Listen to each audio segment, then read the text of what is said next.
बच्चों ये एक मिनी कैलकुलेटर है। हम इसके ज़रिए जमा, तफरीक, ज़रब और तकसीम के सवालात हल कर सकते हैं। किसकी मदद से? मैच स्टिक की मदद से हम हल कर सकते हैं। यहाँ पर देखो पहला सवाल क्या है, ये क्या है बोलो सादिका? 7 जमा 6। तो हम क्या लेना, पहले फर्स्ट अदद क्या है हमारा? 7। तो कितने स्टिक लेना? 7। 1 2 3 हाँ अब हुए 3। 4 5 6 7। तो पहला अदद हमारा हो गया यहाँ पे 7। दूसरा अदद कितना है? 6। 6 लियो अब स्टिक है। 1 2 3 अब 3 हुए बेटे।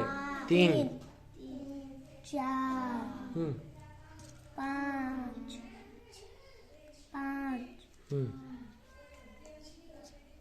6। अभी क्या करना है हमारे को? पूरों को क्या करना है? मिलाना है। जमा करना है यानी मिलाना। अब काउंट करो पूरे मिलाकर। निकालो। 1 2 3 4 5 6 7 8 9 10 11 12 13। तो अब यहाँ आप पे जवाब ढूंढो। आप 13 कहाँ पे है उसमें से? हाँ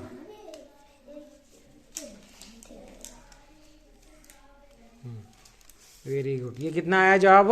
13। यहाँ पे रख दीजिए आप। तो हमारा 7 जमा 6 का जवाब कितना आया? 13। क्लैप्स।